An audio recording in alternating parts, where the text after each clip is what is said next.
Good afternoon. Welcome back. Happy to have everybody joining us for lunch. I am honored to introduce this afternoon's first speaker. As a Wisconsinite, I could not be more proud to have the next speaker be my United States Senator. He has, since 2010, been a crusader for good government, lower taxes, and has an incredible ability to slay the left's golden calves. Whether it is COVID, whether it is the consensus, as it were, on COVID, or whether it is Russian hoaxes, Senator Johnson has done yeoman's work on shining a white-hot light on the misinformation, as it were, from the left. In 2010, when he was first elected, he beat United States Senator Russ Feingold, and just this past fall, he was reelected to his third term, and as a Wisconsinite myself, I am looking forward to the next 6 years. Please welcome to the stage U.S. Senator Ron Johnson.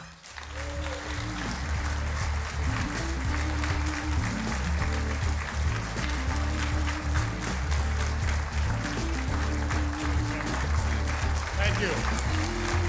Thank you. Thank you. Thank you. Thank you. Well, thank you for that very kind introduction and warm welcome. I want to thank the Heartland Institute for inviting me, to Jim and James and Steve, a fellow Wisconsinite. I looked at your program, and it's always a little intimidating when you're giving speeches to these types of seminars, and you've got a whole long list of eminently qualified experts in fields that you're not expert in. And so I was kind of scratching my head going, okay, so no, what am I going to talk about?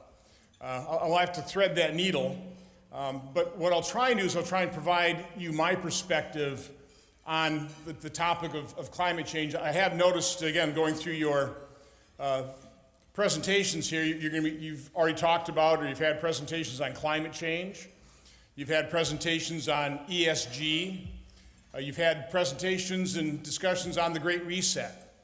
So just by going through that, I can already tell that you know what's up here. This isn't about climate. This isn't about saving the planet. This is about the left utilizing climate change to create a state of fear to control our lives. That's what this is all about.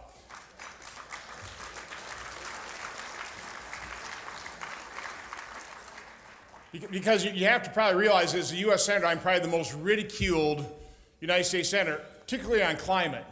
When I first ran in 2010, I was asked about climate change, and I actually read books, and they were asking me, "Do you believe in man-made climate change?" And listen, I realize mankind definitely affects and impacts the environment. To the extent we might impact climate change, I'm somewhat skeptical. And I made the statement at that point in time. I think it's probably more whatever is happening to the climate due to solar activity, sunspots. And so I became dubbed Senator Sunspot, and it's not a term of endearment, trust me. It's a term of derision. But again, I've got a brain. I'm naturally skeptical. And by the way, to me, it's like fingernails on a chalkboard. Anytime I hear people talking about settled science, to me, if there's one word that would define science, it would be skepticism. Right? Taking a look at the world and go, why is that like that? Is that really the explanation? So skepticism is extremely important, but I'm a skeptic because of all of the past predictions of all the Malthusians, all the doomsayers, right? I won't go through all of them because the list is long. What city is going to be covered up by the oceans? When we're going to lose the polar ice caps? I mean, all these predictions. Now, I'm old enough to have been told that we had to worry about global cooling. Then there's global warming. And then with that, let's call it climate change because that's, a a grab bag of everything. So, I mean, just those wrong predictions ought to open people's minds to the possibility that maybe these people are wrong. And of course, I think we all believe that they are wrong. But there's a couple of data points that I've really honed in on that I don't think that the wider public generally is aware. I'll start with the Vostok ice core sample. 400-some thousand years of history there in terms of temperature. I think 4, can't really call them cycles, but peak to trough temperature variations close to 23 degrees Fahrenheit. The Greenland ice core sample, about 20,000 years, I think 6.7 degrees temperature variation. And when you see these hockey sticks, and all, again, you can do almost anything with a chart and a graph and statistics. These little hockey sticks, I mean, out of a chart, in terms of those temperature variations, we're talking about an itty-bitty little speck there. It's not something I'm going to lose sleep over. So I basically tell the public, I'm not a climate change denier. I'm just not a climate change alarmist. Okay? One that it always surprises people, I'll ask you, whether you probably do know the answer, but anybody know, since that last glaciation period, about 20,000 years ago, do you know how much the sea level has increased in the Bay of San Francisco? Just think about it. Don't shout it out loud because you don't want to embarrass yourself. It's not a couple inches, it's not a couple feet, it's 390 feet. So again, just on those 3 data points, as human beings, there were men and women back then, but not enough, building campfires to create global warming to cause half-mile thick glaciers to retreat from my state. So again, just common sense tells you that as mankind, I don't think there's much we can do to hold back the tides. Climate has always changed, it always will, and what we ought to do is adapt. I'm a big adherent to Bjorn Lomborg, who, by the way, does believe in man-made climate change. He just takes a very sensible approach, recognizing that we have limited resources. And so with limited resources, the last thing you really ought to do is spend money on something that you can't do anything about. So he says we shouldn't spend a dime on climate change, and I agree with that. And I have to admit, just so you understand my background, I'm an accountant. Ran a manufacturing plant for about 30 years, never involved in politics till Obamacare, and we were $14 trillion in debt. But one of the first events I attended, thinking about running for Senate, this was March in 2010. There was a event put on by Americans for Prosperity in Wisconsin Dells. And one of the speakers was Lord Moncton. And you understand what Lord Moncton said.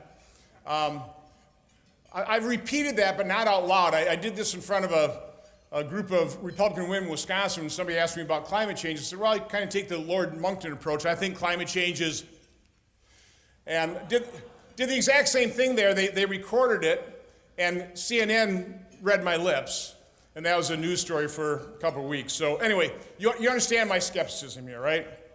Now, that'd all be well and good. If one side was just freaked out about this, they're all alarmed about climate change, there's a group of us saying, don't worry about it, we'll adapt, we'll get by. But it's way more than that, because the group that is alarmed by climate change has an awful lot of power, and they're using that power in very destructive ways. I think one of the, Bjorn Lomborg's writing for the Wall Street Journal, one of his earlier columns, they had a picture of a little boy living in squalor. And the headline was, "This young man doesn't need a solar panel. He needs electricity. He needs a better life." So, unfortunately, you've got the other side that continue to proclaim that climate change is the greatest threat to mankind or to America. I think the theme of my talk here today is that that's not true. The greatest threat, at least to America, and I would say also to mankind, is radical leftism.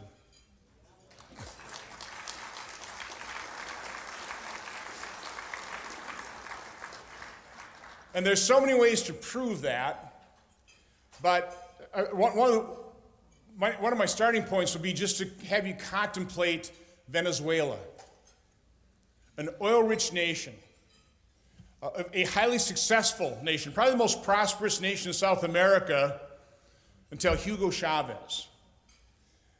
And what you all need to understand is that Venezuelans, it wasn't some outside force, it was the citizens of Venezuela that voted themselves into poverty. And we are going down that exact same path today, and that is what we're trying to turn away from. You know, I can understand, leftism, socialism, communism has been around for more than a century now. And I can understand back in the 30s, during the Depression. There is no perfect economic model. And let's face it, capitalism right there looked like it had taken a pretty bad turn. And so I can understand people back then embracing things like Marxism, saying we've got to try something else, okay? And of course, Marxism, socialism all sounds so good, right? Equal opportunity, equality for all.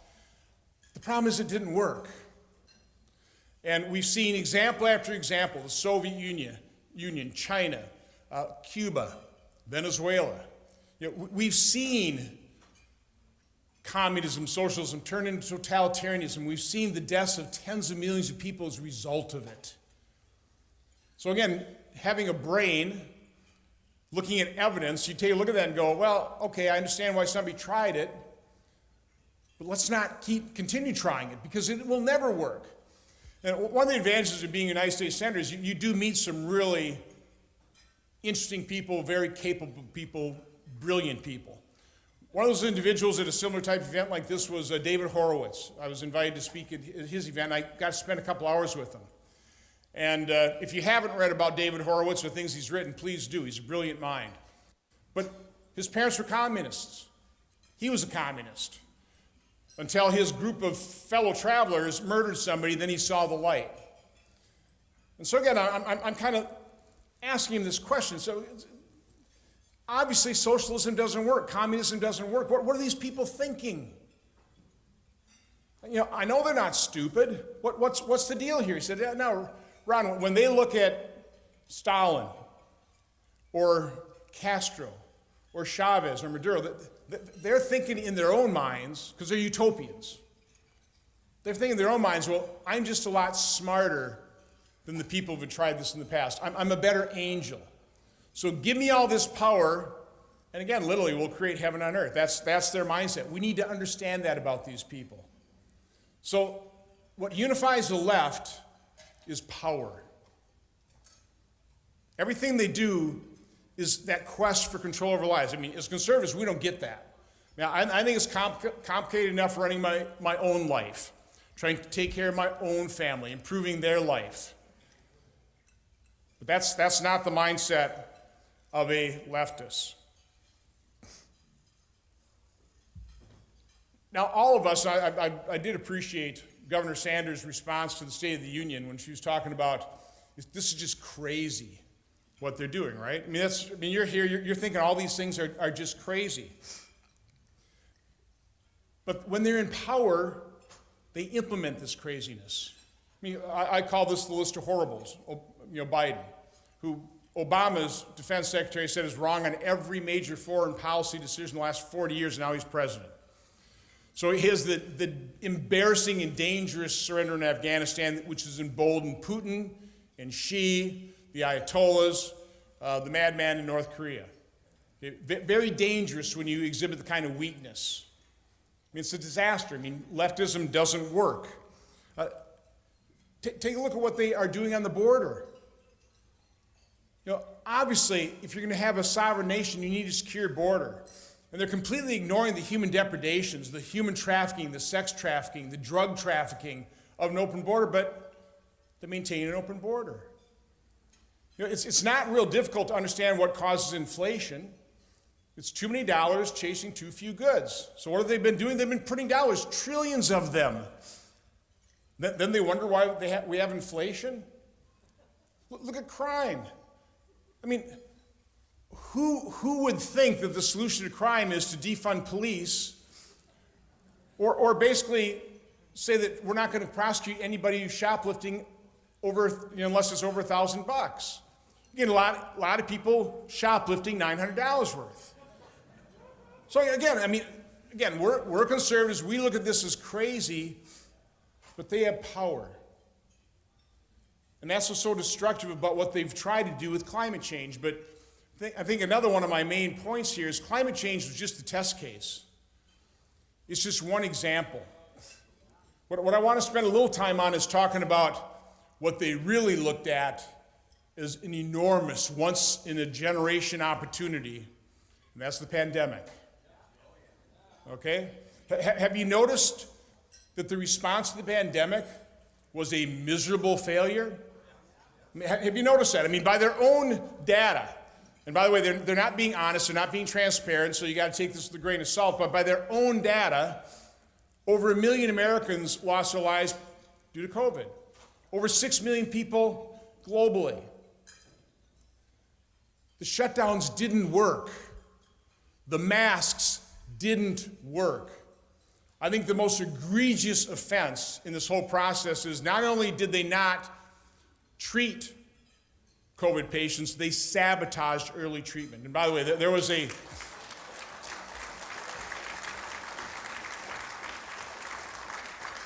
I always call it a cornucopia. It's not quite that many. There were many drugs that could have been used off-label as well as on-label, cheap, safe, effective, generic drugs. They just weren't allowed.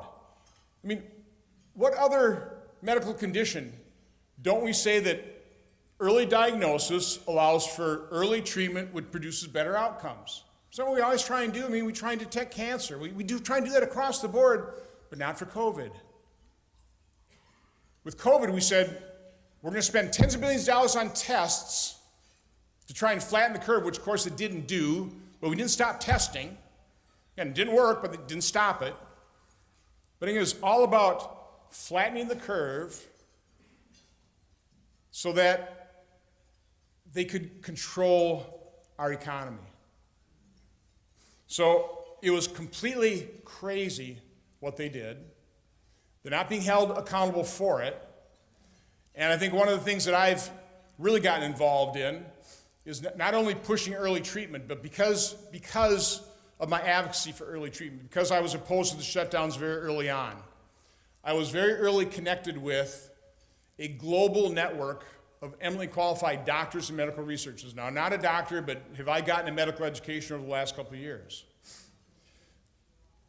These are individuals, again, early on, where I became so skeptical early on is when these doctors coming out of New York, they were doing videos of themselves and they were posting them and said, this is not what you normally see with normal type of pneumonia. This is something different.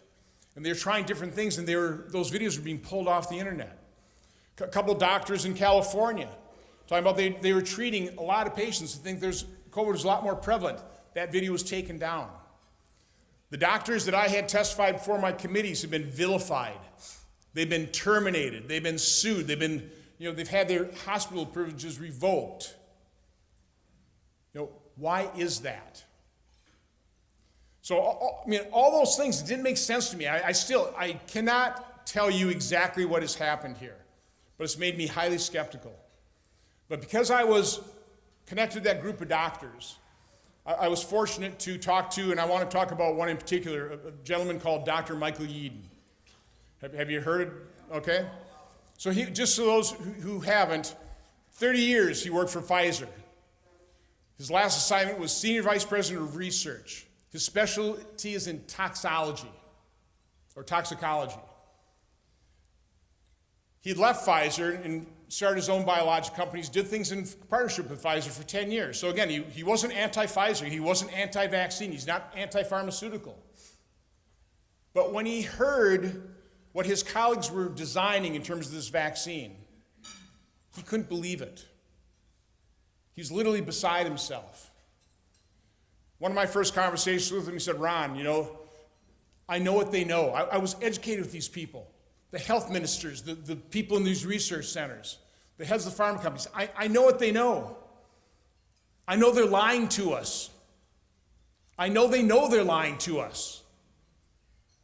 He said, Ron, there's a long list of ingredients we don't put in vaccines because they're toxic to the body. So when he found out what the vaccine does, it actually causes the body to produce its own toxin, the spike protein. That's why COVID is a nasty disease. It's that spike protein. That's the toxic part of the virus. He simply couldn't believe it. So he didn't believe it. But he did his research and he realized, no, that's exactly what they were going to do. So Michael Yeadon published, and go on the internet and just go take the lies of COVID. He's got a long list. But from my standpoint, some of the more important ones, remember they told us it was all going to be staying right in the old arm muscle there, right? Produce a little spike protein there, your body's going to produce antibodies, then it's going to be safe, it's going to be effective, right?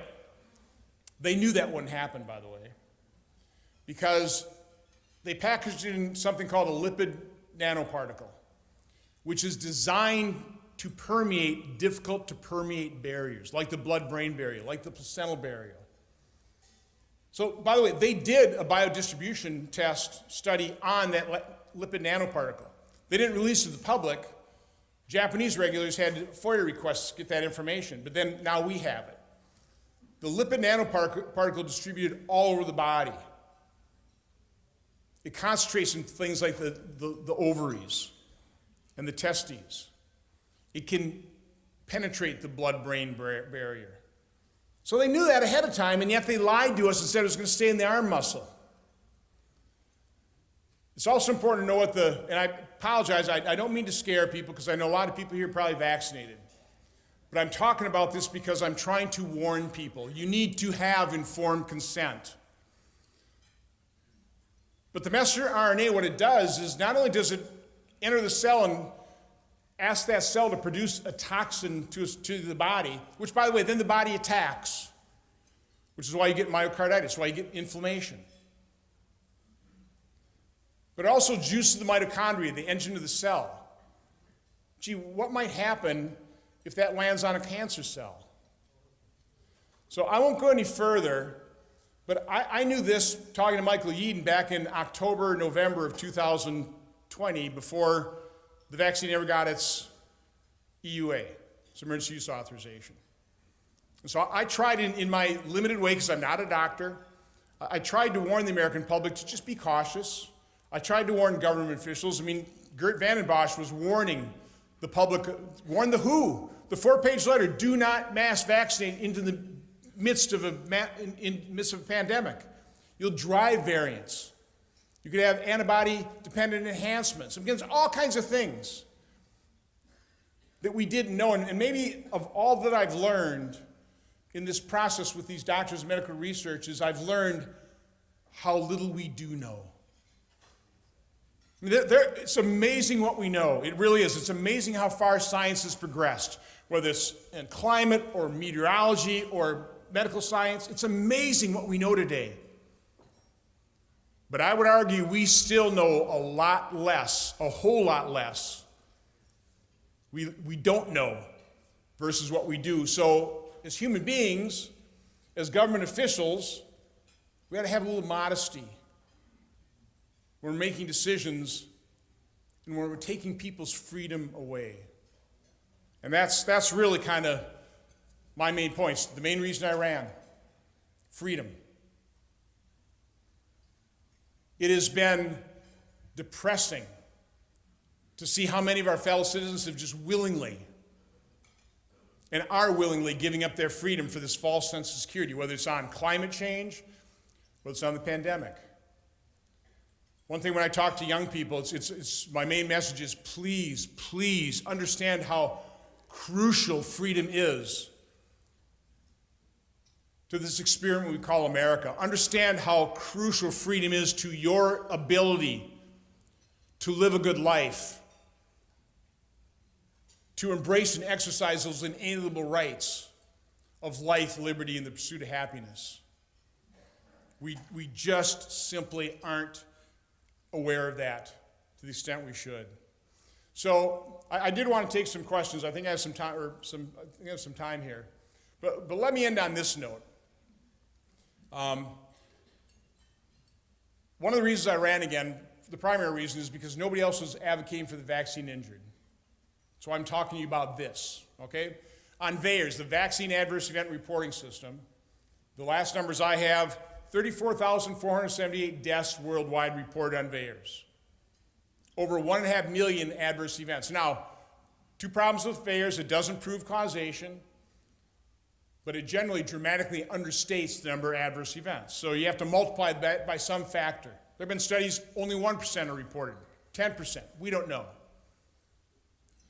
In terms of causation, of the 34,478 deaths, 8,685, or 25%, a quarter of them, are occurring on either the day of vaccination or the first or second day after. Now, it may not prove causation, but it'd be something I'm concerned about. I can't quite explain why our federal health officials, why they're not concerned about it. But they better get concerned about it. And this is, again, one of the main reasons I'm doing. I've advocated for the vaccine injured. I've tried to comfort a father who lost his only son within days. There's no denying it. We need to recognize it, and what's so tragic about it is until the establishment, the medical establishment, does recognize vaccine injuries, until our federal health agencies do, these people can't get help. So many of the neurological issues are occurring with women. So you know what doctors do when a woman comes in with neurological problems? Inner vibrations. Say it's all in your head. Some of them actually try and commit them. There's an unfortunate level of suicide within these women and men. So these people need help. It's up to us to try and help them. So we need to recognize, again, talk about the Great Reset. I won't go into a great deal, but the WHO is obviously captured by the Chinese Communist government. 3 years ago, if you would have talked to me about Klaus Schwab and the World Economic Forum, I would have said, well, why don't you go over there in the corner and talk to those folks over there? No more. These guys are, it's all on videotape. You're going to hack in the human body. Just have to have some kind of, maybe a pandemic will allow us to have a universal vaccination program. They've laid it all out there. They've done the simulations. It's pretty obvious. We need to recognize that what they're saying is what they believe and what they're going to implement. And the censorship has been profound. The Trusted News Network. Again, it's an assault on our freedom. Driving over here, I was listening to Jordan Peterson. Whether you're familiar with him or not, I'd recommend listening to some of the things. He came to our Senate lunch. They never get a great deal of time to talk, but one of the things that really resonated with me, he said, as conservatives, we're awful at defending our values. But then he granted us immediate absolution. He said, it's because we never thought we'd have to.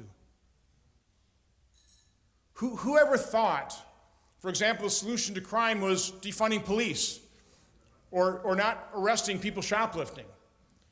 Whoever thought we'd have to defend the basic benefit of a nuclear family? Whoever thought we would have to push back on educators who want to give our children gender-blocking drugs without telling their parents?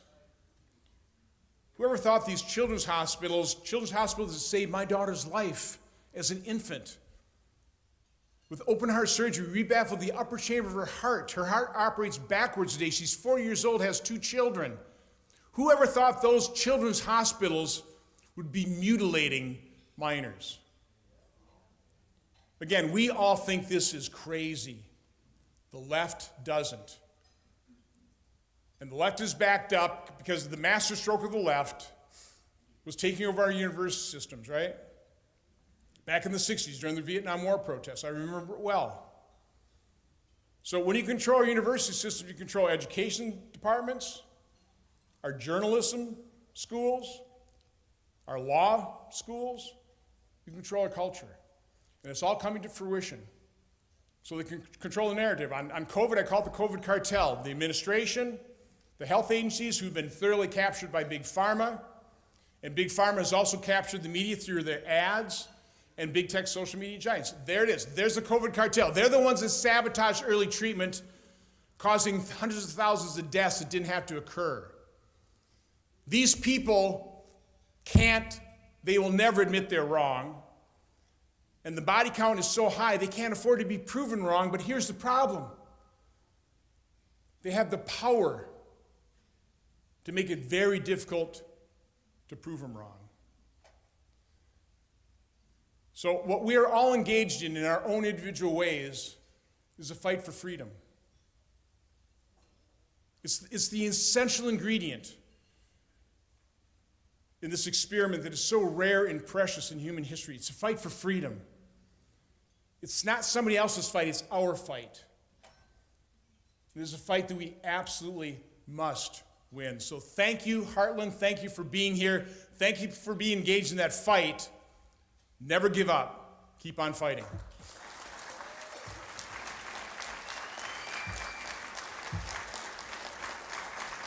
We got time for questions. Thank you. Thank you. Thanks. So we do have time for questions, so. We do. We have about 15 minutes for questions, so you know how long the Inquisition will be, so that's good to know going in.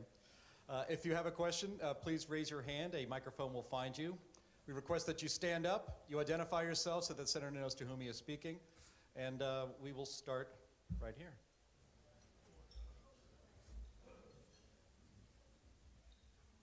Welcome, Senator Johnson. Terrific speech. My name is Joe Armendariz, and there's a lot of scientists in this room. There's also a couple of political scientists, I think, in this room. And so my question for you really has to do with the political science of the day. I was reading in Politico this morning that you attended the Ron DeSantis event in Palm Beach last night.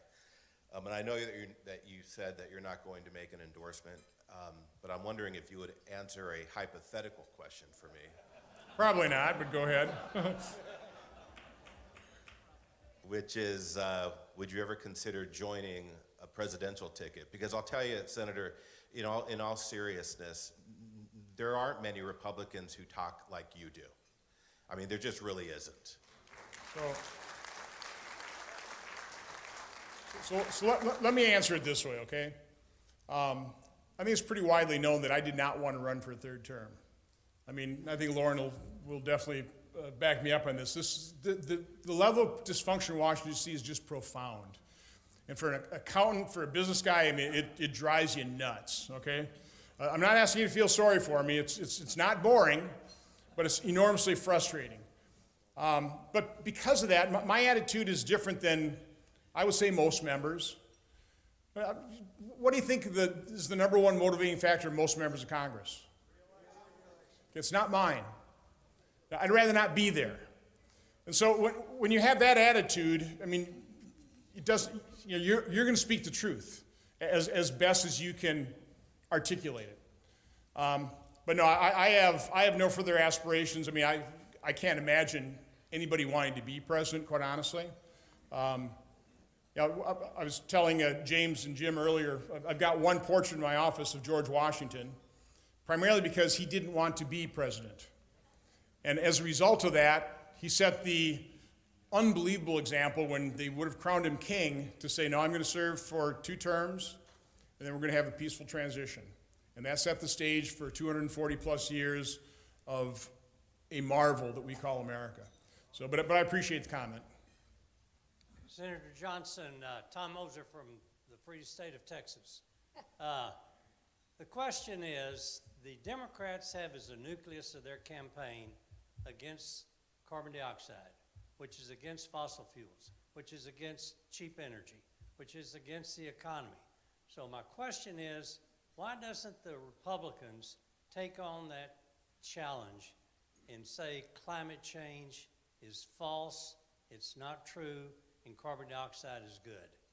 So, yeah, I say those things. I mean, personally, I think carbon dioxide is plant food, isn't it? So if you like a green planet, you got to like carbon dioxide. What does happen is, and I hear that question all the time, why don't you guys say, why don't you make this point? I mean, the truth is we do. But remember what we're up against. We're up against an education system that's indoctrinating our children. We're up against a news media that is a bunch of radical leftists. Okay, we got talk radio. We've got a couple publications. We've got some brilliant thinkers that write columns, that type of thing. But again, the bulk of the media, the bulk of the education system are leftists. And so the things they cover about me is what they can ridicule me about, okay? So they don't, if I say something brilliant, they're not going to cover that. If I'm going to say something that makes a really good point that's going to nuke their viewpoint, they're not going to cover that. So we always get criticized for just watching Fox News or whatever. Well, what else are we going to watch? So CNN, MSNBC, I mean, that's too painful. But no, listen, we can always be better communicators. There's no doubt about it. I've been pushing since I got there, because I'm a business guy, is a strategy. Part of the problem is we don't have the most effective leadership. We just don't.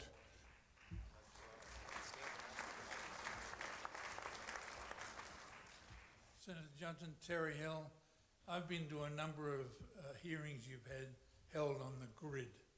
Would you comment on the vulnerability of the U.S. grid? Thanks. Highly vulnerable from my standpoint.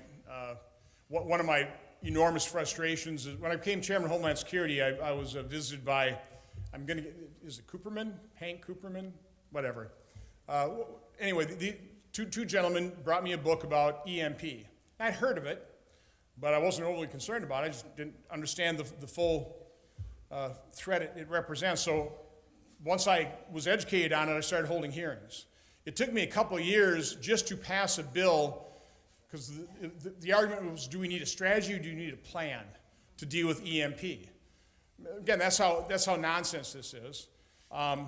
We just passed a $1 trillion plus infrastructure bill.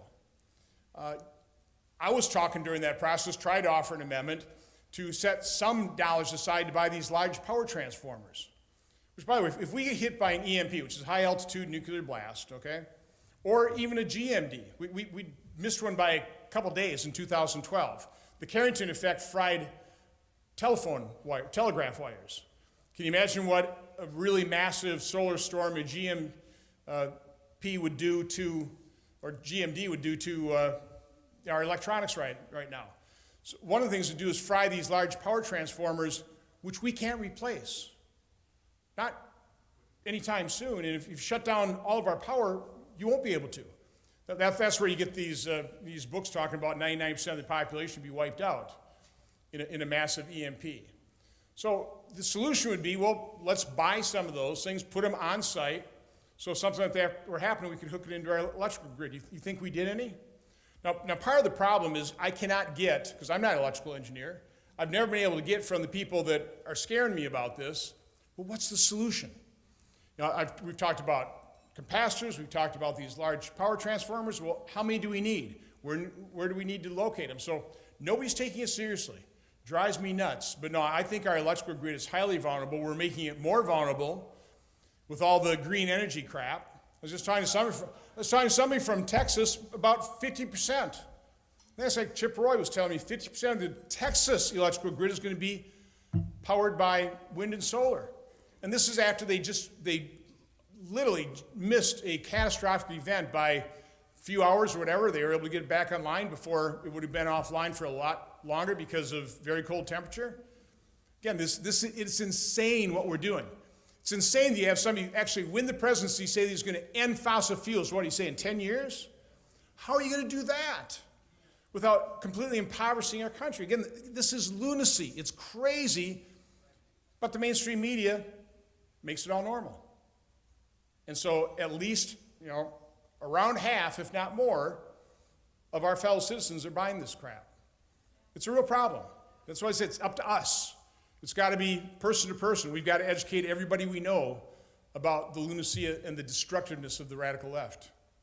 We've been biased on this side of the room. Yeah, anyone over here? So Scott has something to do over here with this microphone? Anyone? Oh, okay, great. We'll take one right here.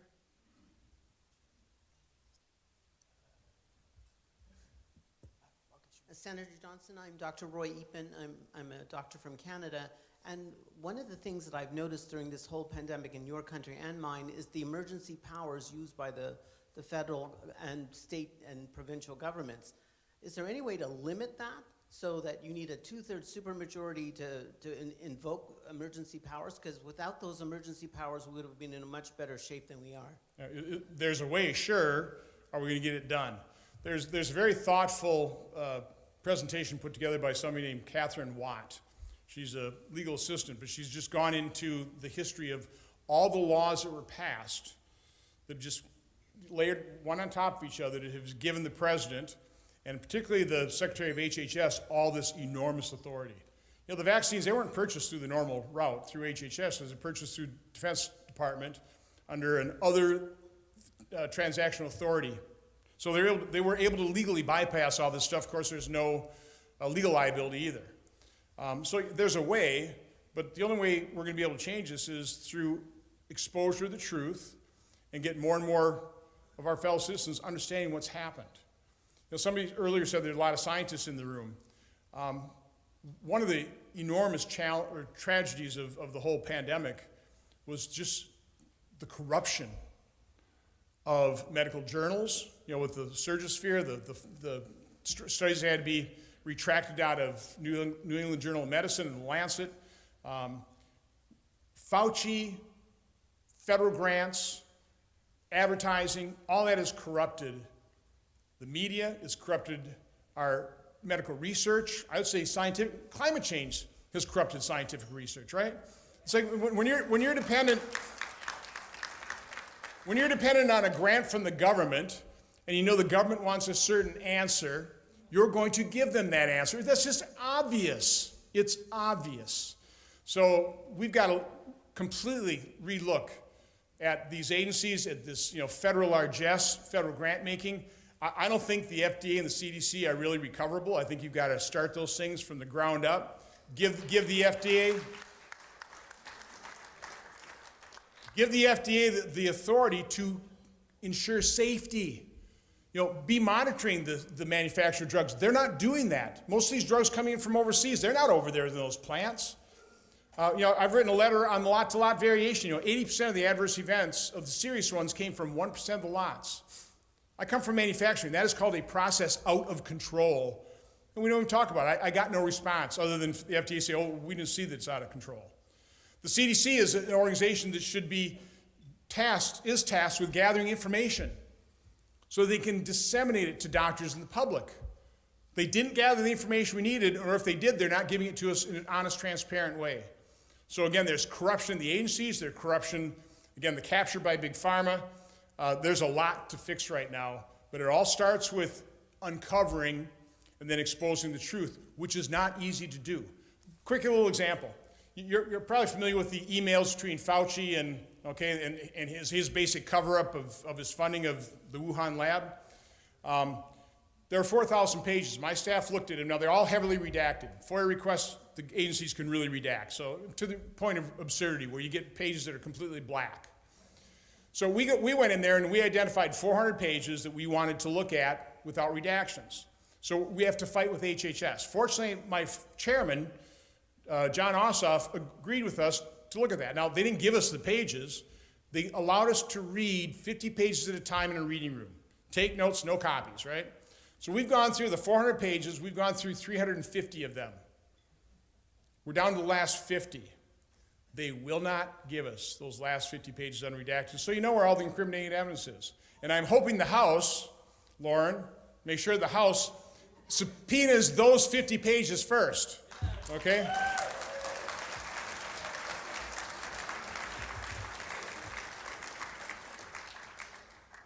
Thank you. Senator, we appreciate you being a very forthright conservative voice in a very competitive state like Wisconsin. My question is this. With the Republicans being in a minority in the Senate and with the Biden having another 2 years, or the Democratic administration having another 2 years in the White House, is there any way we're going to be able to move the ball forward on greater energy exploration, or is this thing on the shelf till 2025? One of our big problems is Congress has yeah, I could just end right there, right? Go home. You're right. I'm not a fan, by the way, so I didn't want to do it. Anyway, one of our big problems is Congress has willingly granted the executive branch its constitutional authority in so many areas. And so, all to exonerate themselves from any kind of accountability. I mean, they'll write the bill. They're not laws anymore, they're frameworks. have all the blanks filled in by the executive branch. So they're giving it a pretty name like Patient Protection Affordable Care Act or the Inflation Reduction Act, doesn't the exact opposite. But then they give the president all that authority. So once you, and by the way, presidents are happy to accept that authority. So, what I'm counting on in this Congress is, and we're working with the conservatives in the House and want to support them. Well, let's just quick talk about $31.5 trillion worth of debt, okay? In order to move the ball forward, we're not going to get the result conservatives want, but to move the ball forward, we need to pass a debt ceiling increase, and most of us have never voted for one, but we need to be willing to, if when we pass that, we attach to it fiscal controls. I laid out in a Wall Street Journal article the day after I got reelected 4 ideas: Preventing Government Shutdown Act, the No Default Act, or the Full Faith and Credit, the REINS Act, Reins and Regulation, and then one I really like is Reduce the Size of the Federal Government Through Attrition Act. So I'll take any and all of those attached to a debt ceiling, and then I'd vote, and I'd support House members voting for that debt ceiling increase as long as we're attaching some long-term controls that give us greater leverage in these funding fights.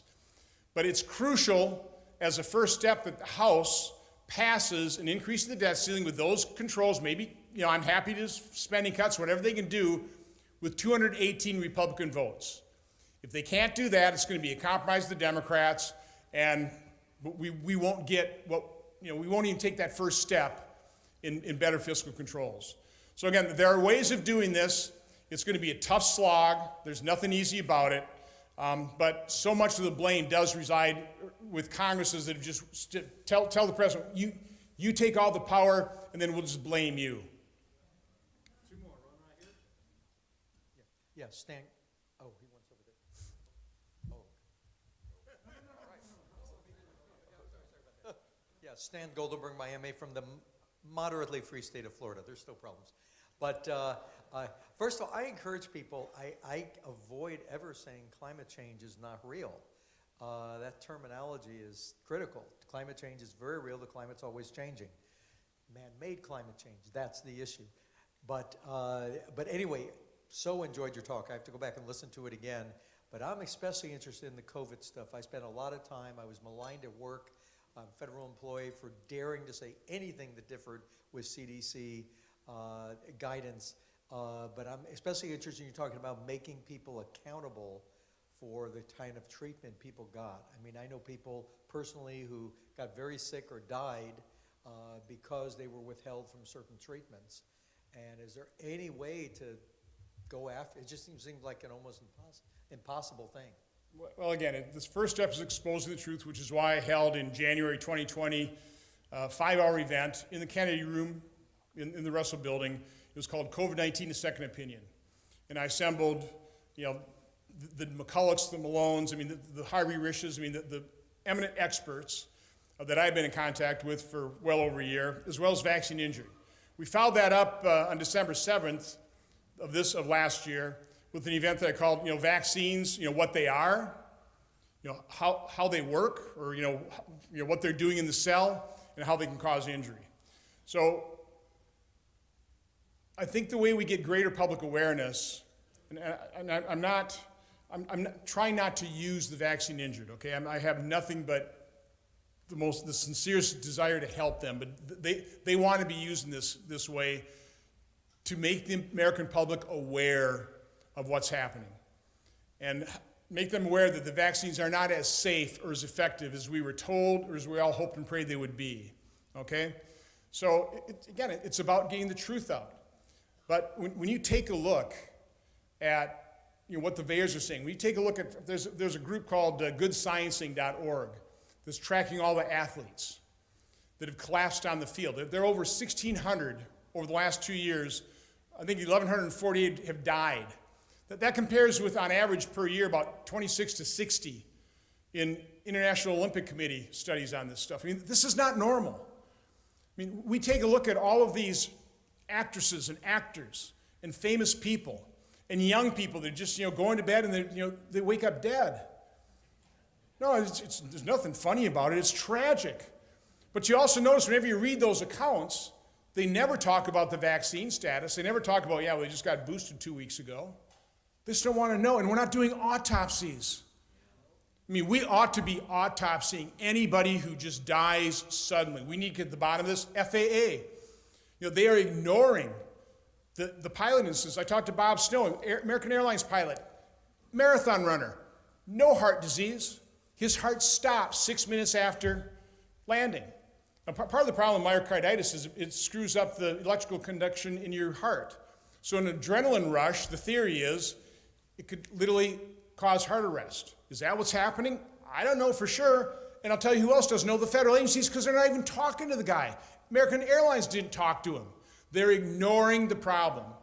But we also have the other problem too, when the Buffalo Bills player collapsed, right? Now, again, I'm connected to these doctors. They were going to offer, and I'm connected to the players. Ken Rutgers, that's how I got connected. He's a former Green Bay Packer player. That's how I got connected to the vaccine injured. His wife was injured. But so we went, John Stockton, we went to the Players Association and offered them cardiologists to do screening tests. They weren't interested. They don't want to know. Players, they'd rather take the risk. They don't want to give up a multi-million-dollar per year career. Pilots, they don't want to be grounded. They've got to provide for the families. So it's got to be the FAA, and of course, they're in a state of denial. And I would say when it comes to the pandemic, our biggest roadblock is just the basic and very understandable human tendency. Nobody wants to admit they're wrong. People who are vaccinated, they don't want to believe that they were maybe wrong to do it. They don't want to believe that maybe there's a ticking time bomb there. By the way, I'm hoping and praying I've got 2 kids got the vaccine. They wouldn't listen to me. I'm hoping the body clears it out and the people who are vaccine injured are the unfortunate few. I'm hoping and praying that's true. But we can't, hope and prayer is not a strategy. We need real information, and our government's not providing it to us. And the news media is censoring what real information is out there.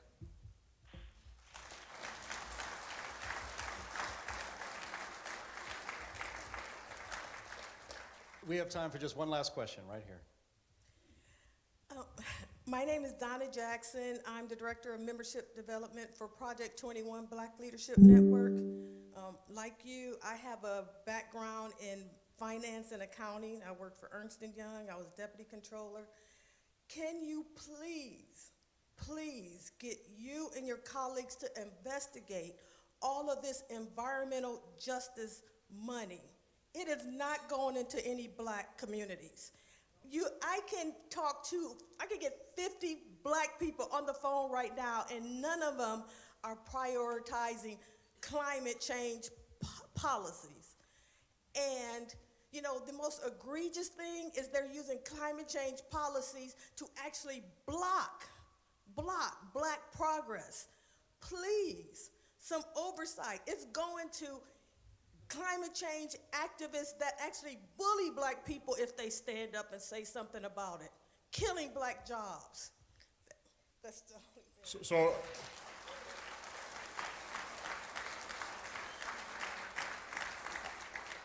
I certainly don't disagree with you. During the campaign, again, I was anticipating we get the majority. I'd be chairman of the Permanent Subcommittee on Investigations, which would give me all kinds of power. Again, I've got all the oversight letters to act as a foundation for investigations, but same time, I'd also say, if we do win, if I do become chairman, I will be like a mosquito in a nudist colony, a very target-rich environment. So what you really do need to do is go to right now, the committee chair in the House of the committee that has jurisdiction over that spending and make that appeal. And you've got Lauren right here, and she can go talk to, again, I'm not sure which committee it would be. Quite honestly, in the Senate, I'm not sure which committee that would be, but that is the way it works. And I've always defended people who come in and talk to members of Congress. I never called them lobbyists. I said, don't refer yourself to lobbyists. There's nothing wrong with lobbying. What you're doing is you're educating. We're talking about a $6 trillion plus entity, the largest financial entity in the world. Okay? And by the way, nobody even knows how much we spend. When we're going over the omnibus, I was asking my colleagues, I was asking members of the press, you know how much we spent last year? None of them knew, because we never talk about it. Think about it, the largest financial entity in the world, and nobody knows how much it spends. But that's the task. So there's no member of Congress, there's no staff member of a member of Congress that can even begin to understand all the complexity of the federal government. That's why we need citizens like you to come into Washington, D.C., or go talk to your member of Congress in your district and educate them and let them know. You just educated me, you just educated Lauren in terms of this issue, and I'm sure Lauren will follow up on the House, and I'll certainly ask my staff about it as well. But again, I'm asking all of you, my final point. If you're involved, stay involved. If you're not involved enough, get more involved. Get more involved. This is up to us, we the people. God bless all of you.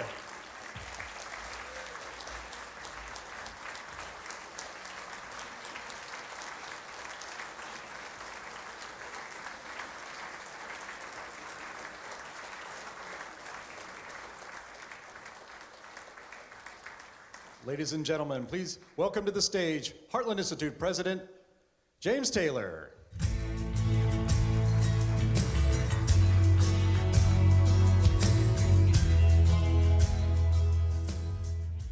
Wow. Thank you, Senator Johnson. How about another round of applause?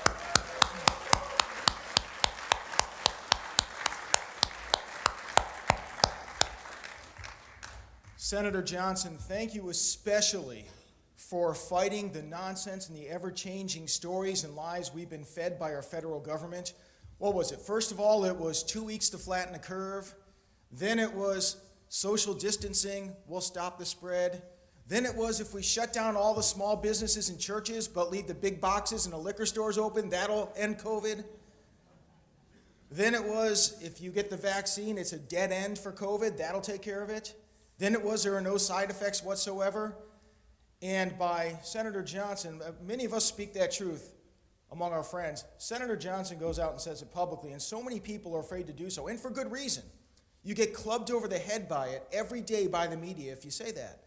But Senator Johnson has had the courage and the honesty and the integrity to stand up. Thank you again so much for doing that.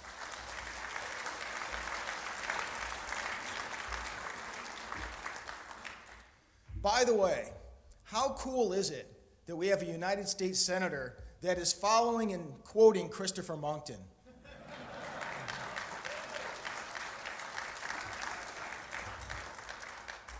And no, Lord Monckton, that does not mean we wish to rejoin the British Empire.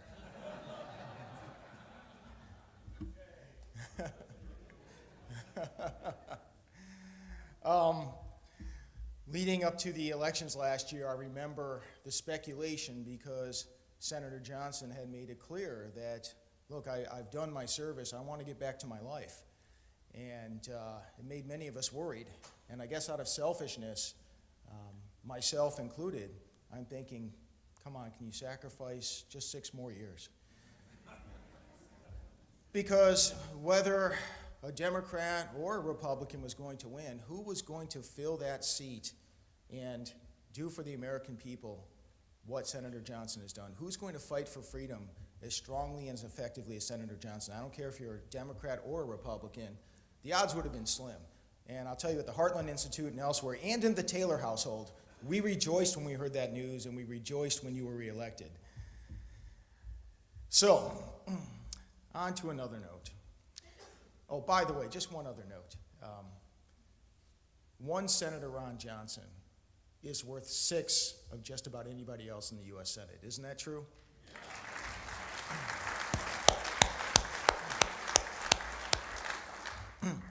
So, changing gears. Last night, early during Alex Epstein's talk, I'm sitting at a table over on the side, and Sterling Burnett leans over and says, "Hey, James, isn't that Congresswoman Boebert in the back?" So I turn and I look and I say, wow. Now, Congresswoman Boebert is scheduled to speak Saturday at lunch, and here it is Friday evening, and she's in the back of the room, and she's standing by herself. And I'm thinking, okay, probably her handlers, her entourage will be here in just a moment, and probably she's here to check out the stage and make sure she knows the setup for tomorrow. She'll duck in and duck out. Because let's face it, when I've been at events where we have members of Congress speaking, usually they arrive about 10 minutes before their talk, they leave right afterwards, and that is not at all an indictment on them, because let's face it, you are very busy if you're in the Senate or the House, your time is in great demand. Not only are you working day and night in Washington, D.C., when you're out of Washington, D.C., still attending to business, and you're trying to keep up with family, and you're trying to keep up with friends, and you're giving of your time to go to events like these. I mean, of course, that's what's going to happen out of necessity. And at the Heartland Institute and everywhere else, we're grateful when that happens. So that's what the expectation is. So I decided to go to the back and welcome Congresswoman Boebert and see if there's anything that she needs. And she says, oh no, it's just me, and I'm here to watch Alex Epstein tonight. And I think, my goodness, I mean, how refreshing, how cool. Here she is wanting to watch Alex Epstein, not just getting a briefing, not just being told this is how you want to vote on topics like energy policy, environment policy, climate policy, but learning in depth. That just blew me away. And I went over to my seat, and she goes and sits in the back at just some random table. Gregory Wrightstone was lucky enough. I saw she was sitting next to him.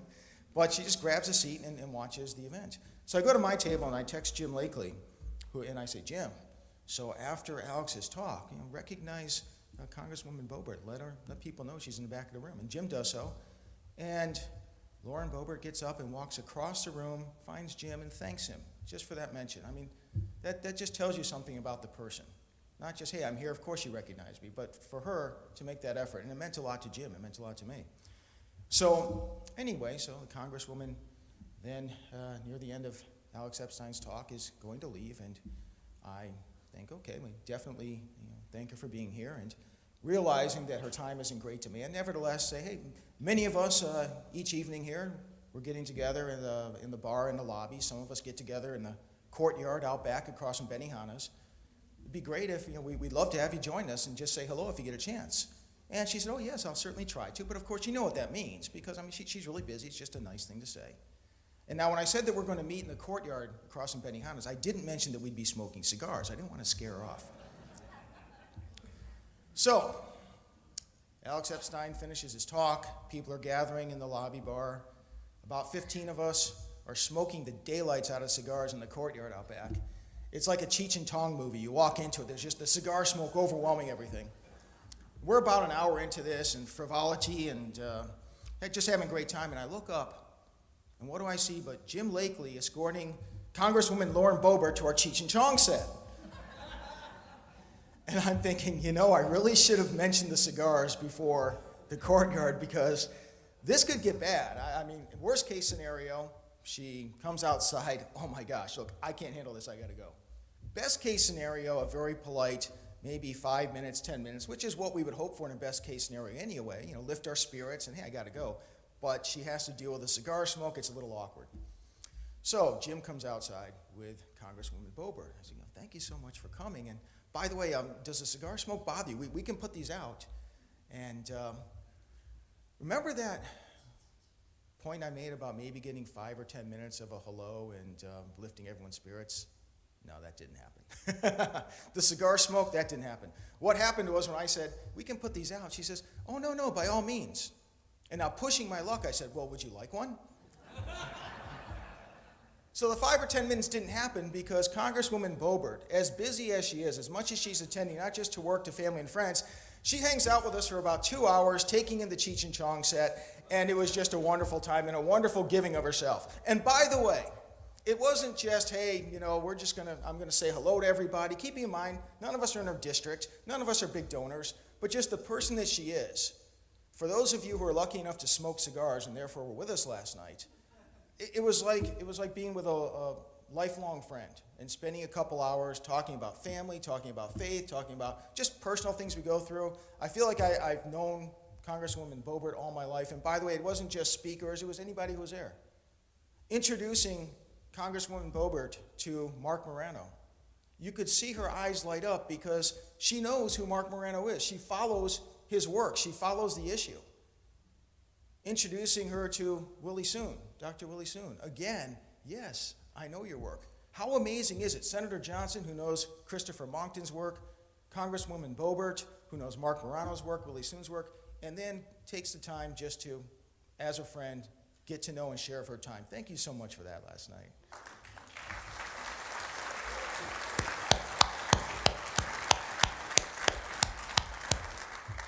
But it's more than just being a kind-hearted person that makes for a good policymaker. I mean, Jimmy Carter, by all accounts, was kind-hearted and had a great personality. Look what happened to America as a result.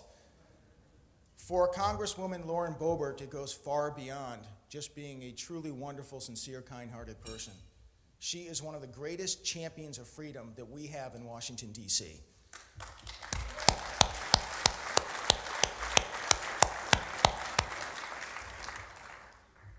I have loved my 20-plus years in public policy with the Heartland Institute. There are very few things that have gotten me discouraged or down, but one of the things it does is oftentimes we will go into state legislatures or Congress and meet with our policymakers or their staff, and so many of them, even those that have an R hanging next to their name and are in deep red states, and talk a very good game on the campaign trail. When it comes time to important issues like standing up for online free speech against big tech censorship, when it comes to standing up against the government emergency powers that they declare to impose their COVID restrictions on us, a myriad of issues, including energy policy, climate policy, when they are not on the campaign trail, when there are not spotlights on them, you can't count on them. Oftentimes they work to undermine what their conservative voters believe in so hard. And that really is the easiest thing to do sometimes. In Congresswoman Lauren Boebert, that does not happen. We witnessed just here in the past couple of months her risking her status among her friends, among her colleagues on the Capitol. She knew that she would get clubbed over the head by the media, but she stood up for what she believed in. And what she believes in time and time again is what we believe in. We believe in freedom. We believe in conservative values. It's because of people like Congresswoman Lauren Boebert that we're not completely sold out in the halls of Congress. Thank you, Congressman Boebert.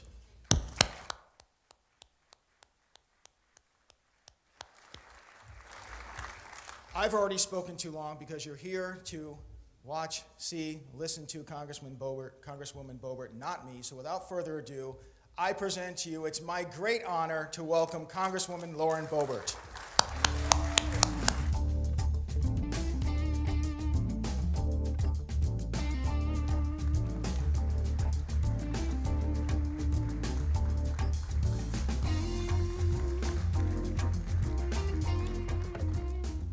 Well, hello everyone. I'm going to use a handheld mic because I'm not full grown. They offered me a step stool back here, but I saw the handhelds and said, let's just do this. I do want to start off, it was very wonderful to hear Senator Ron Johnson and then even a lot of the questions that were asked in the audience. And I do want to say, I agree with the gentleman who said we need to stop saying climate change isn't real. Climate change is absolutely real. It happens 4 times every year. And we're not surprised by it. In Colorado, sometimes it happens 4 times in a day. But we are battling radical leftists right now. And I'm so glad that the senator highlighted that to each and every one of you. You know what we are up against, but you have the truth. You have the tools to combat the lies. The light, the revelation that you have, it shines in the darkness, and it exposes everything that is being hidden, that is deceiving Americans, and that is ultimately destroying our lives and our children's future. Just like the senator, I too am here because of freedom. I cherish freedom. I cherish it because of our country. Is that a picture of me smoking a cigar? What is this?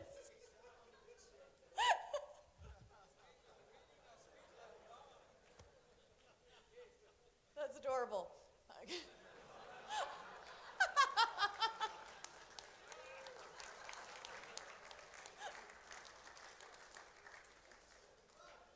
I was trying to be really inspiring here. Praise the Lord. Okay. My aunt and uncle are in the audience. Please close your eyes and your ears. Your precious niece was behaving. I had a soda water. But we are here to expose the radical left. We are here because of freedom. I don't love freedom simply because of my country, simply because of the Constitution, but foundationally, I love freedom because Jesus was sent to set me free.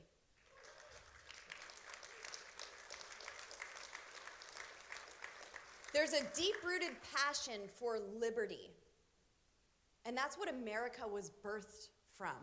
That's why we have the Constitution. We had founding fathers that were inspired by faith. They were bold because the truth lived on the inside of them, and they were not ashamed to speak that truth. In fact, even when going through the Declaration of Independence and how those articles were drafted, you can see faith and scripture all throughout that process. Our founding fathers, they declared independence before they were free. Scripture says to declare a thing and it shall be established. And then if you go to Habakkuk 2, it says, write out the vision and make it plain.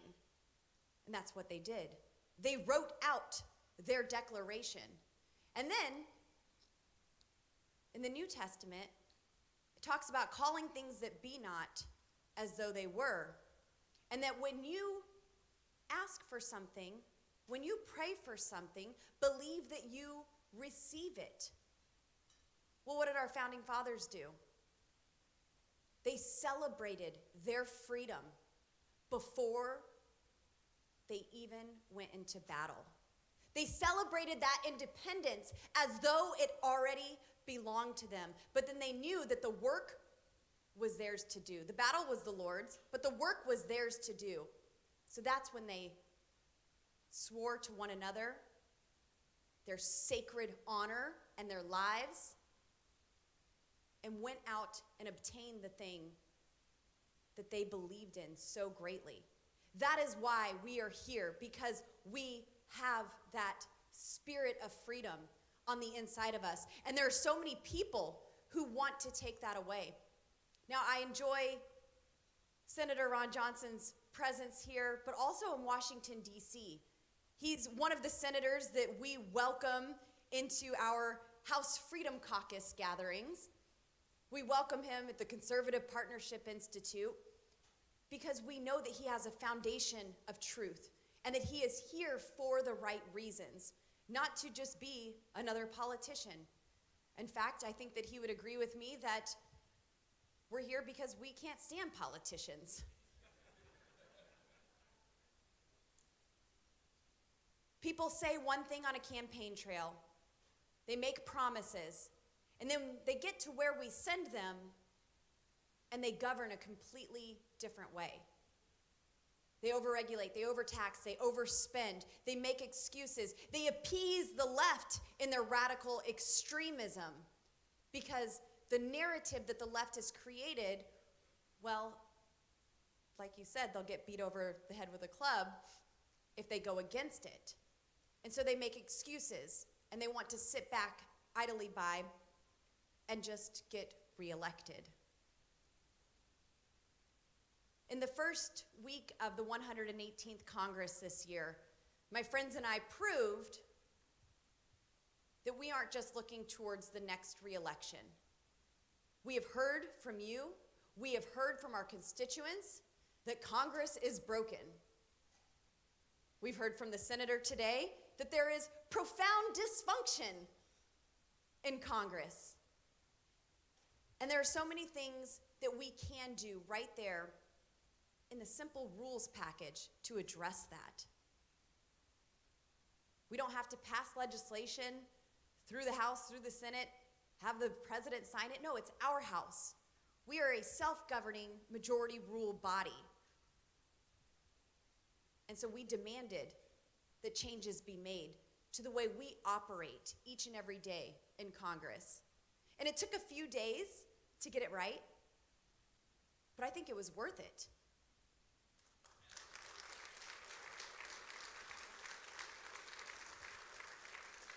Now, some of the concessions that we were able to get through this speaker battle are already working today.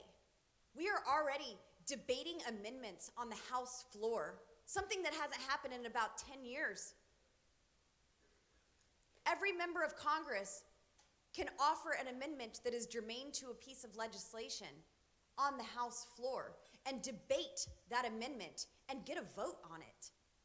This has empowered each and every individual member of Congress, instead of having consolidated power in just a select few in the House. We were able to get single subject legislation. We have 47 state legislatures that have single subject legislation.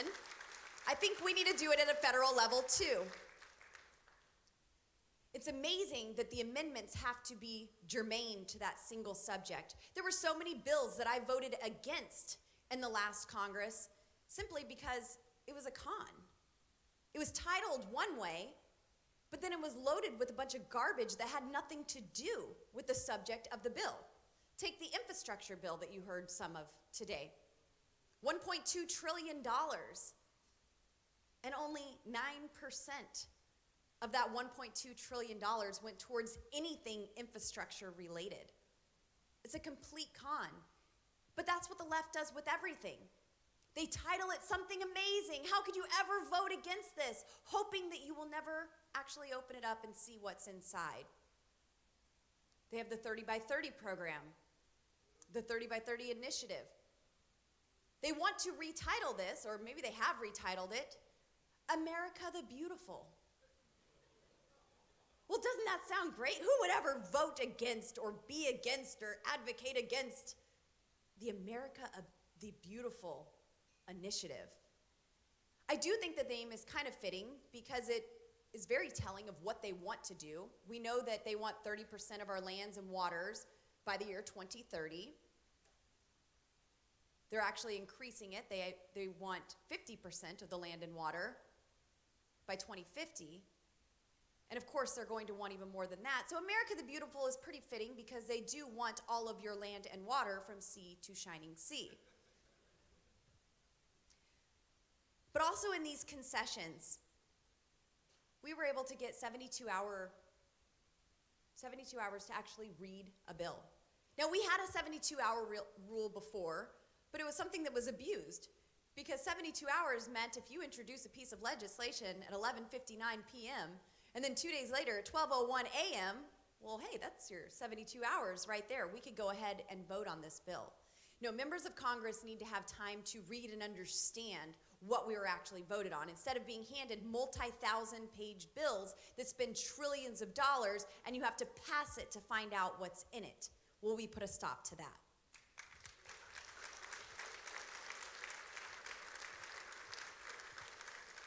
We also demanded regular order. Legislation has to go through committees of jurisdiction so we can have a debate, amendments, markup, and then go to the House floor for a vote. Often Nancy Pelosi would bypass committees of jurisdiction, so the members who were supposed to be experts on these topics had no say in them in committee. Now, I served on the budget committee. You could ask my husband, I'm not an expert on budget. Actually, when I went home and told him I was appointed to the budget committee, he said, oh dear Lord, what have they done? But we had 2 budget reconciliations where we had jurisdiction over them. And Nancy Pelosi would bypass the budget committee and send the legislation straight to the House floor for a vote.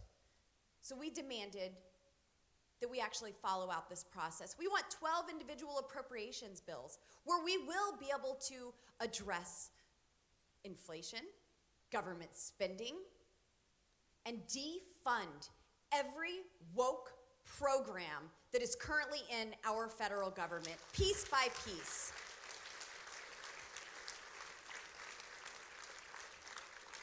Now, these 12 individual appropriations bills are important because they put an end to the horrible omnibus bills that are forced on us right before Christmas, in the middle of the night, 24 hours to vote on it, it's 4,000 pages, spends trillions of dollars. We put a stop to that. And the best part is my colleagues in the Senate, well, we've empowered the Republicans who are in the minority, because the Senate has to comply with our House rules with legislation.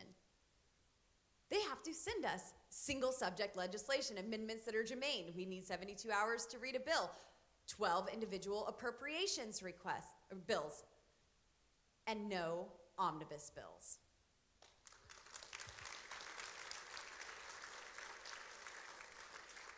Now, a lot of people thought that this was chaos, that this was dysfunction. I'm a mom of 4 boys. I know chaos, I know dysfunction. This was anything but that. In fact, this was the most effective I have seen Congress operate since I've been there.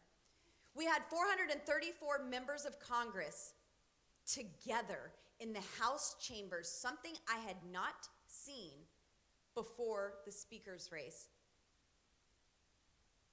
We were debating the issue at hand. We were engaging in conversation with our colleagues on both sides of the aisle.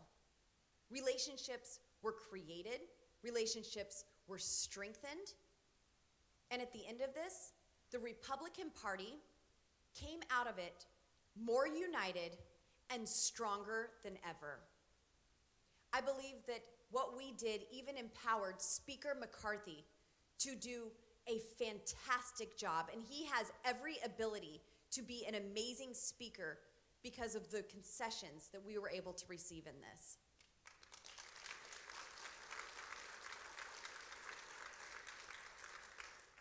Now, I know we're here to talk about energy, to talk about climate. I'm proud to serve on the Natural Resources Committee, but before I get into that, I do also serve on the Oversight and Accountability Committee. I've left the Budget Committee. And it's amazing to be a part of a committee where we can hold the federal government accountable. We were able in the concessions in our speaker's race to even create some select committees, like the weaponization of the federal government, Special Select Committee. This is so important right now because your federal government has been weaponized against you. And we have the gavels in the House to have this oversight, to issue subpoenas. Our work, it's really cut out for us. They don't have the gavel in the Senate. So all of the oversight, all of these investigations, and all of the subpoena power is on our shoulders. And we have a lot to do. There is going to be so much exposure in the next 2 years. And I don't want any of these committees who are investigating what's going on to be a dog and pony show like Trey Gowdy and Benghazi. I want true accountability. I want criminal referrals issued, and I want people to pay for what they have done to American citizens.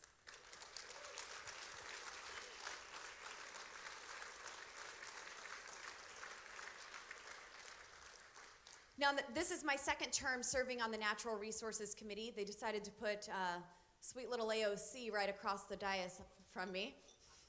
So that's going to be fun. But you know, she should be able to kind of keep it down about her Green New Deal because that's basically what the Inflation Reduction Act was. I was actually wrong telling my constituents this isn't the Inflation Reduction Act, it's the Inflation Expansion Act. But it's really the Green New Deal. When you have hundreds of billions of dollars going towards Green New Deal subsidies and programs, this is the Green New Deal with a different title. So I'm happy to have these conversations in the committee and actually have real hearings. In the last Congress, we spent 2 whole days debating Carol Baskin's big cat bill. While energy prices are skyrocketing, electricity rates 13% higher than they were, gas is over 60% higher at the time, record inflation, and we're debating tigers. This is Congress, not Joe Exotic. But the adults are back in charge in the House of Representatives, and in the Natural Resources Committee, we are going after Joe Biden's war on American energy.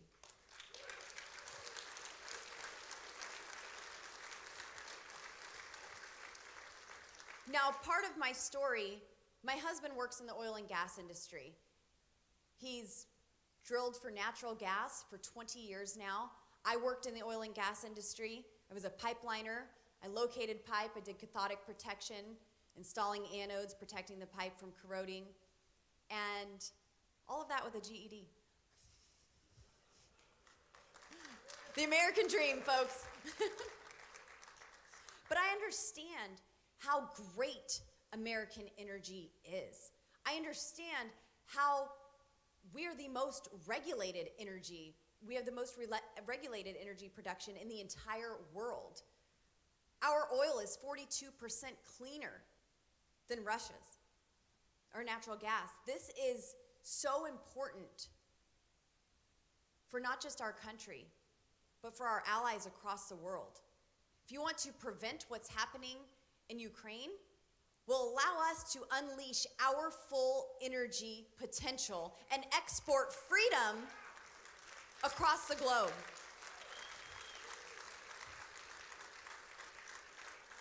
On day one, Joe Biden, he canceled the Keystone XL pipeline, killed thousands of jobs. This would have created 83,000 jobs, exporting oil from Canada to the United States. He issued moratoriums, he put bans on fracking. In Colorado, we are feeling this. Everywhere I go, everyone talks about affordable housing. Will the federal government do something about affordable housing? No one can afford to live here, and we can't get the jobs that we need, and we can't get the work done. We don't have plow drivers for I-70, and we have records amounts of crashes every time that it snows because we're supposed to have 11 plows out and we have 1. But no one can afford to live here. Can the federal government do something? Yes. Bring the good-paying jobs back, because our communities in Colorado have been regulated into poverty, pushing oil and gas out, closing down our coal plants. Colorado has arguably the cleanest coal in the world, and they are completely attacking it and wanting to subsidize wind and solar to replace it, and it will never produce the amount of energy that our coal does. Good thing Joe Biden says oil has at least 10 years left. It's good news. This is an attack on our intelligence. This is an attack on our work, on what we can produce. This is what makes us successful, our resources that we are able to produce and export, utilize. Joe Biden drained our strategic petroleum reserves in the name of an election. That's an absolute disgrace. But House Republicans are on the ball, and we've already passed legislation to say no executive can ever drain our strategic petroleum reserves again when there is no emergency. An election is not an emergency.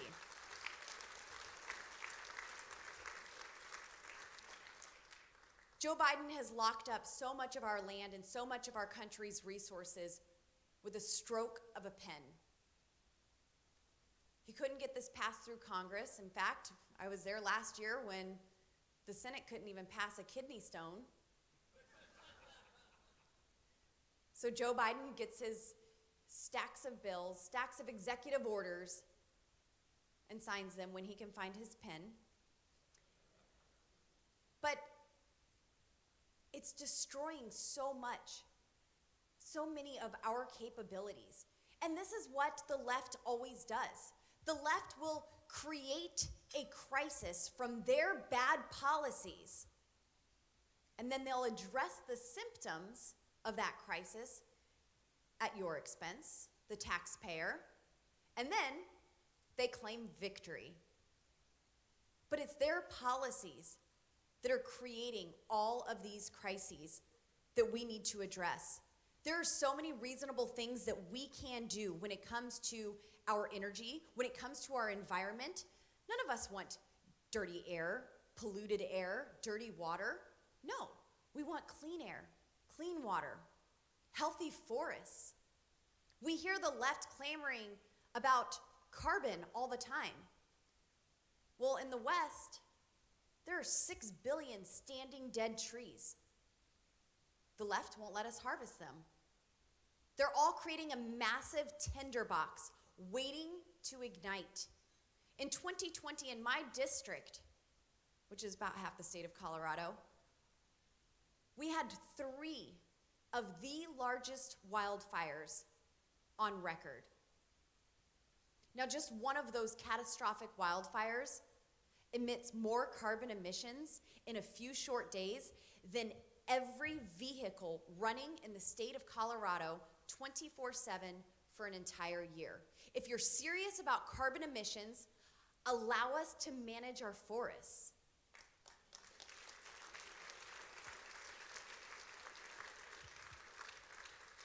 Healthy forests means healthy watersheds. So many of us on the West have been impacted by severe drought. Colorado doesn't have a water problem. We have an allocation problem. We have unhealthy forests. We can increase even our watershed. But they want to lock all of it up. I battled Congresswoman Diana DeGette and Congressman Joe Neguse many times on the House floor in the last Congress for legislation that they've been trying to get passed for 10, 15 years. Joe Neguse has the CORE Act, wants to lock up over 500,000 acres in my district, designate it wilderness, so we are unable to manage it. Diana DeGette, same thing. Together, it's about 700,000 acres in my district that they want to lock up, about 1,000 miles of river in my district that they want to designate wild and scenic. Now, how many of you are familiar with the city of Denver? Great, many of you. So in Denver, we have the 16th Street Mall. Diana DeGette represents Denver. If you've been down there, the 16th Street Mall isn't really the safest place. It's not like a double-gated community. But I told her, I said, listen, how about instead of locking up our land in my district and our river, how about you focus on yours before I introduce legislation to designate the 16th Street Mall as wild and scenic? It is pretty wild down there. Different type of wilderness. But with all of this said, we want to be good stewards of our land, and we are good stewards of our land. Our farmers, our ranchers who care for the land that they are producing from, they don't want that to be toxic. They don't want that to be unhealthy. They want to provide a good and a service for their neighbors, for our country, for others around the world. And the left has a direct attack on that.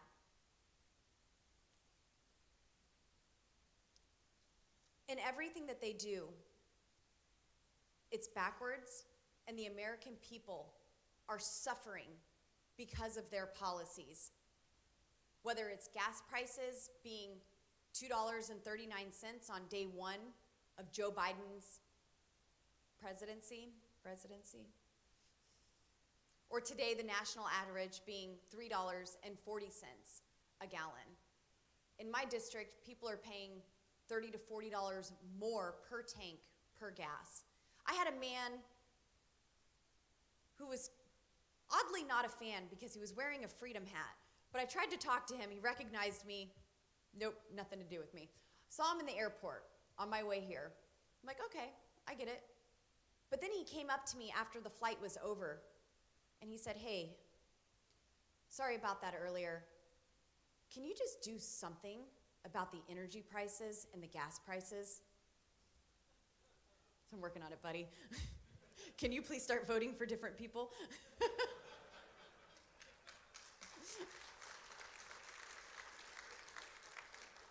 It's little, you know, freedom hat, not a mask. It was just, threw me off. But even Lending Tree, I looked this up, and Lending Tree took a survey, and they found that 33% of Americans' households in the last year said that they have foregone basic expenses just to afford their energy bill. This is not right. It's not necessary, and it's by design. It's all of the policies that they have implemented that we are working so hard to fight against, and we finally have a leg up in the House. I hope we can get some senators to work with us to pass more legislation out of the Senate.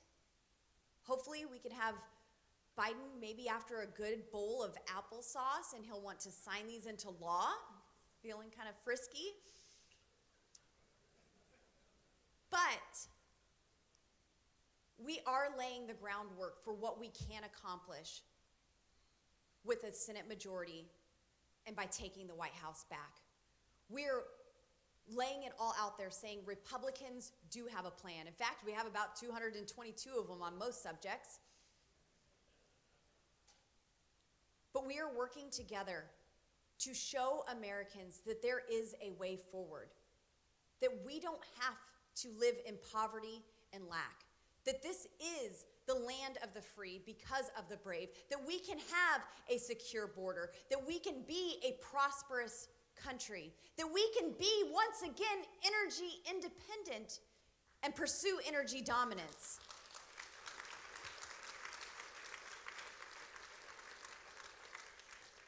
There's legislation that I have passed, my American Energy Act, and this helps streamline the drilling permit process. Joe Biden canceled permits and leases. In Colorado, they were already doing that at a state level, but we had the federal lands to lean on until Joe Biden showed up. My bill prevents radical judges from allowing their political preferences to interfere in our critical energy infrastructure. These are all common sense approaches. Every time a Democrat speaks up in the House, they want to say, MAGA Republicans and extremist Republicans and radical Republicans. We just want people to be free, to be able to live their lives and not have overreaching governments stifling everything and choking out all possibilities to live their very best life. I don't think that's very radical. I don't think that's extreme. I think that is the American dream, and that is what we continue to fight for each and every day. It's why I leave my 4 boys and my husband every day to do what I'm doing.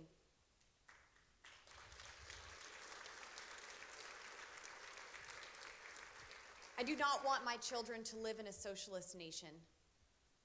I want them to be able to support their families, to not have government getting in the way of everything. Government is so overgrown, our agencies are so overgrown, that they don't even want congressional oversight. Congress created you. Congress funds you. If Congress can't have oversight, then we got a problem. But also, we did get another little concession called the Holman Rule. And the Holman Rule allows us to go after the should-be term-limited bureaucrats individually and target their salaries.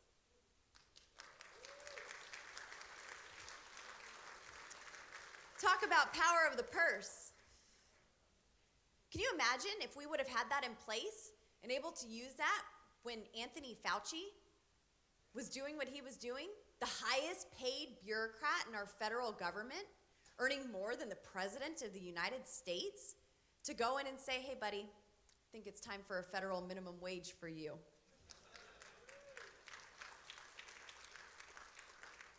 But we fought for the ability to do that. So that is something that we can go after. And when these bureaucrats start to see their colleagues being singled out and targeted, well, maybe they'll start shaping up a little bit more. And maybe we should have legislation to term limit bureaucrats.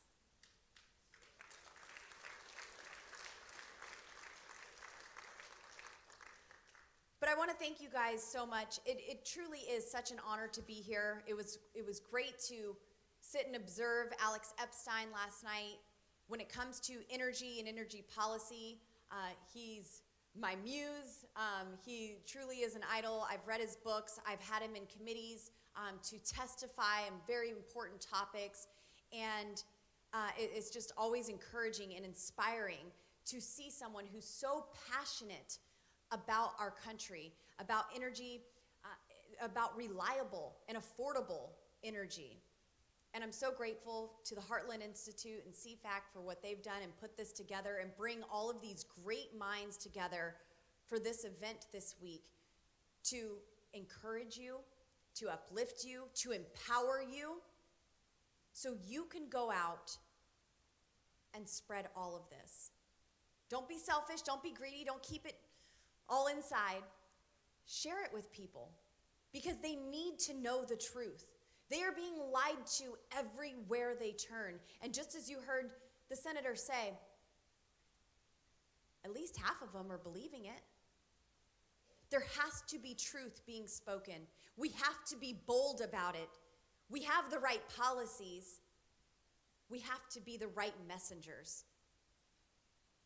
We have to carry this out. I'm committed to do that, and I hope that you are as well. I'm more committed to spreading this message than I am to smoking more cigars. You know, I was a little nervous. I'm from Colorado. I was like, I don't know what's in that. You don't just go and pick up a cigar in Colorado. That could be very dangerous, a game you do not want to play. But no, I'm so grateful to so many of you who are here. Thank you so much for having me to speak. There is hope for our country. I believe that America is resilient and that we will come out of this stronger than how we went in, just like the Republican Party in the speaker's race. And even though the left looks really unified, it's just because they're not allowed to have independent thought.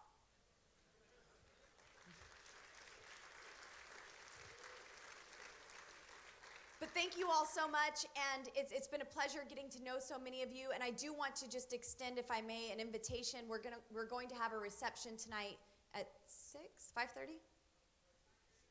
5:30 to 6:30, and we're in room 1751. And I do want to give a special thank you to Bruce Rosenthal. He's the one who's connected me with this event. So Bruce, you're you're such a wonderful advocacy for American energy. And so I just thank you for your friendship and your support, and Priscilla, his lovely girlfriend who is with him.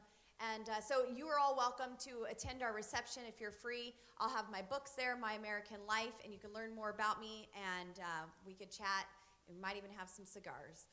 So praise the Lord. Thank you all so much.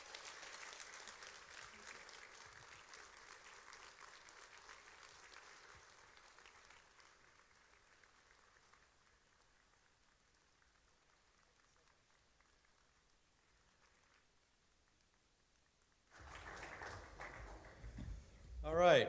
Well, we're obviously running late, but it was totally worth it. The next two panels begin at 2:30. I'm sure